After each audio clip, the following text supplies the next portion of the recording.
This week I completely devoted myself to writing.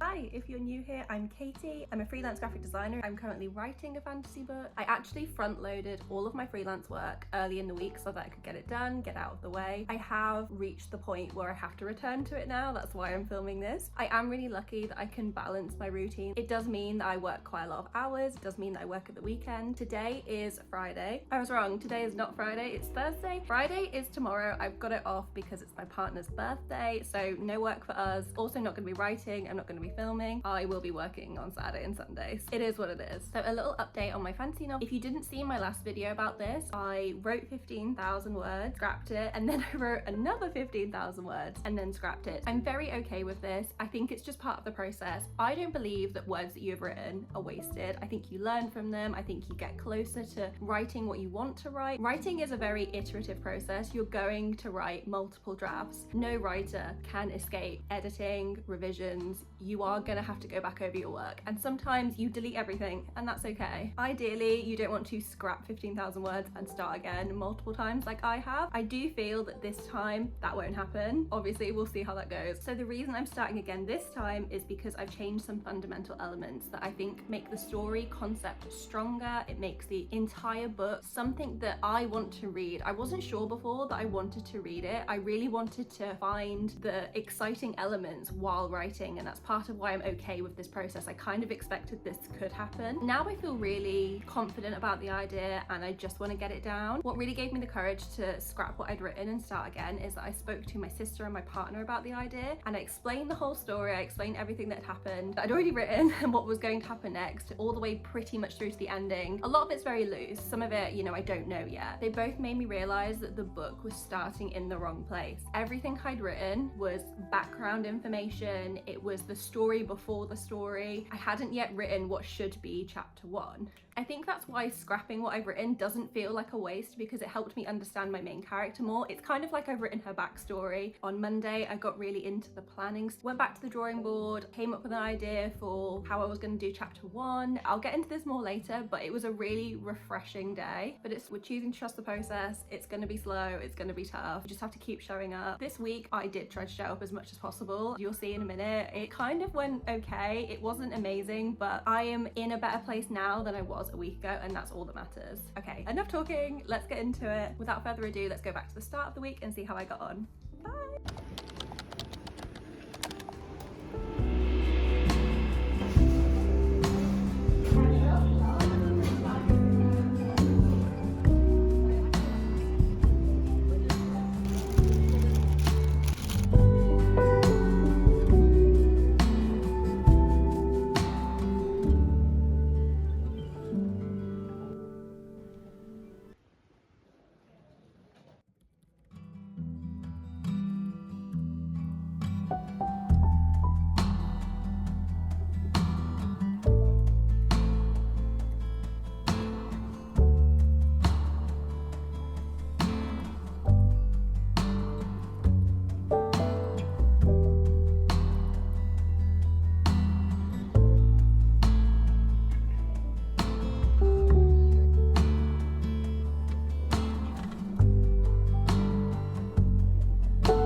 I set up my camera in here, I got the weirdest look from my partner. Completely justified. I'm not doing anything weird though. Just thought I would film somewhere different. I'm still reading Daughter of Smoke and Bone. It's excellent. Flying through it. It's super unexpected. I think if you love fantasy, want a unique story, lots of twists and turns, this might be the book for you. I know some people are very against outdoor clothes on the bed. These are not outdoor clothes, these are indoor clothes. They've just been washed, they are fresh today. I am anti shoes on the bed, always. I don't like seeing people in IKEA, for example, climbing on beds with their shoes. I think that's weird. Or when you see it in like a film or a TV show, because I feel like people actually don't do that at home, and they shouldn't. But yeah, outdoor clothes, if I've just been out and there's like a lot of people somewhere and I feel a bit grubby, probably not gonna go sit on my bed with those clothes. But yeah, I know some people who are like very no outdoor clothes on the bed, not even like pop my jacket on the end of the bed sort of thing. Anyway, today is Wednesday. I thought it was Thursday, but it's actually Wednesday. I went into the city on Monday and I did some writing in the library. It was really good, really productive, regrouping, going over my plan. I will say that the first half of the book, the plan is much clearer. The second half of the book needs work, but I have plenty of time until I get there, so I'm going to probably have the same process again.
Was a week. I managed 4 days in a row of writing, so not quite a full week, not quite a full work week, but I'm really proud of my progress and I think it was so worth doing. I would do it again as soon as I'm able to. As soon as I've handled all my other responsibilities, I will get back to it, but now I'm going to take a bit of a break. As I said in an earlier video, my entire writing process has been changed and I'm trying to do things that I wouldn't normally do. I'm trying to go against my instincts to see if I can find better ways of working, like ways that suit me, if I can really understand myself better as a writer. So for the last 15,000 words that I wrote and then eventually scrapped, I did do that in like a pantsing kind of method, and I think that's why I ran into some problems, but I'm absolutely okay with it. I think it was so worth doing. I definitely missed having a plan and having it really well thought out, so when I came back to having a plan this time, I thought it was going to be great. I thought it was going to be super easy. It wasn't. I forgot how flat a plan can feel when you're reading it back days, weeks, maybe months later, and you have to write the scene that you planned. It can be really hard, especially because it's just going to be a flat description. It's not pretty writing, it's just this is what happens. So that was me. I was thinking this is flat, this is dull, this is boring, why is anyone gonna care? And I just did not feel connected to it, and I only planned it like a couple days earlier, so already feeling super disconnected. But then as soon as I started writing, I was like, oh, this is fine. Like, you just figure it out, you find ways to make it engaging for yourself to write. I think if it's engaging to write, it's usually engaging to read. Obviously, I'm not the best judge of that, I'm the one writing it. If you can keep yourself interested while writing, you should be putting in elements that are going to interest readers. So that was kind of the unexpected challenge I found while I was writing, is I was trying to make it engaging based on the plan still, but giving it some kind of flavor, usually in the voice. I feel like this book is really voicey. I'm really enjoying it. It's very much my voice. I don't feel particularly like it's derivative, which sounds really big-headed. I don't mean it like that. I just mean, I think when you are a new writer, you don't have your own voice yet necessarily. So you quite often, you know, take a bit of a style from somebody, or you're very influenced by a certain type of genre or type of writers and things that maybe are heavily influenced by the things you are reading. But I think over time, you learn to trust your gut a bit more and your voice can come to the forefront. And I'm really finding that in this project, that my voice is coming out. I've seen it happen in the past, but never this strongly, and it makes me really passionate about this book, and I do think it's going to help me carry on writing it, because that is just really fun and really satisfying to see unfold. And I think what's fun as well is not knowing how it's going to turn out. So like, even though I have a plan, I'm trying to be less of an intense plotter, so I don't know exactly how it's going to turn out. I don't really have any notes in my plans about voice, about the tone, about imagery, about anything specific in the prose, which has been part of the fun while writing. It comes out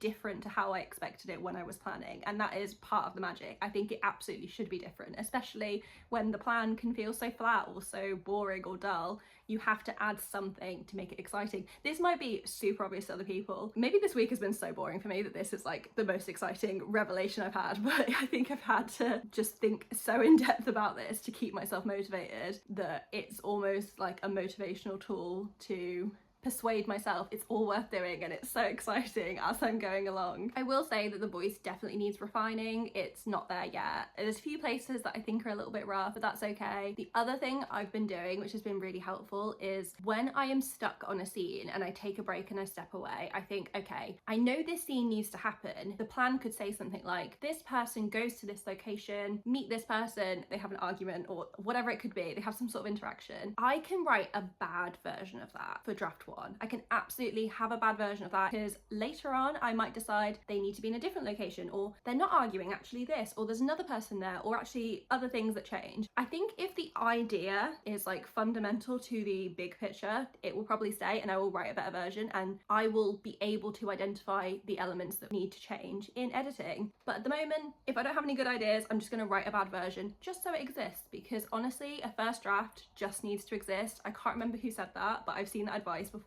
and it is life-changing. Like, it just needs to exist. I've just got to show up. I've just got to write it. This is like motivating me as much as anything else. Like, this might be useful to somebody, I hope, but it's useful for me. I'm just giving myself this like however long pep talk. I do think the voice is going to be a little bit Marmite to people. If or when anybody gets to read it, I just think they'll either like the voice, even if they don't like the main character, which is third person, but the essence of the narrator is very much the similar essence to the main character. I think it rubs off on them. So it's like sarcastic. I think it's quite dry humor. It's quite cynical. Main character doesn't have some of the best traits. I obviously care about my main character, but I would say that she's not the most likable person. So yeah, I don't think this voice will be for everyone, but I'm sticking with it and I'm just trying to see where it goes. I think as well, like, I can't decide whether as a reader if I will like it. I like writing her and I like writing the narration and the story and the voice. It doesn't necessarily mean I will enjoy reading it. So I think that's the challenge that I kind of touched on earlier, where I'm trying to give myself reasons to like it. I'm trying to make it so engaging, even if she's unlikable. A lot of this probably doesn't make a lot of sense because I am just yapping, and only I know my project as in depth as I do right now, so I know what I'm referring to. So if this is confusing, I do apologize. I'm going to share some of it with my partner at some point. I typically don't recommend or don't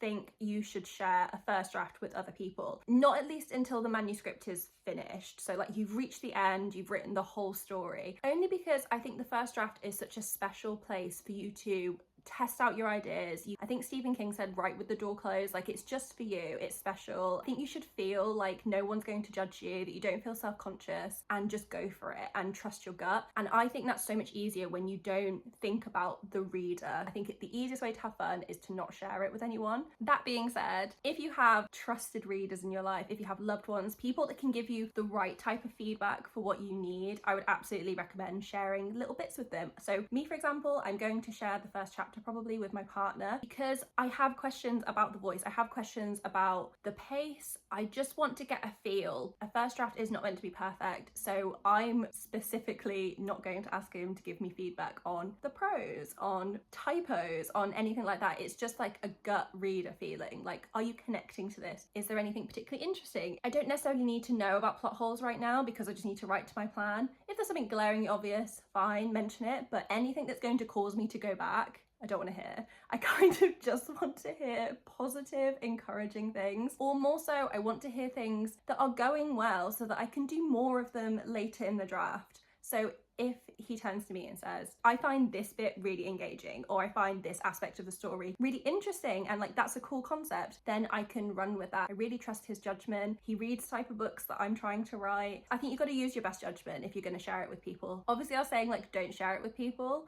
Kind of the other reason is for spoilers. Like if you want to share it with them eventually, then it makes sense to keep it to yourself as long as possible until you're really happy with it, and then when you share it with them, you know, they can have their first initial gut reaction without any of the plot being spoiled. My partner knows the plot of my story. He knows like everything because I have yapped so much about it. Like when I said before about talking to him and my sister about the entire story, we were literally on like a long car trip, like tired after a long day, and I was like, I have a captive audience. I'm going to tell them the entire plot of my story and I'm going to ask them questions about what they think. I'm glad I did it. It worked really well. Bless them, they were so kind about it, but I'm sure it was like not good timing. But yeah, it's been spoiled for him. I'm sure at some point he will like forget the details, or the details will have changed, and I can like give him a lovely manuscript and he can read it. I'm probably only going to share chapter 1 with him. I'm not going to share any more with him. I'm just going to keep it to myself, test out all my ideas. Then when it's done, when I feel like it's edited, maybe after a couple drafts, I will share it with him again. So yes, that's it. I have to get back to work soon. I'm gonna take a very long bath. I'm tired.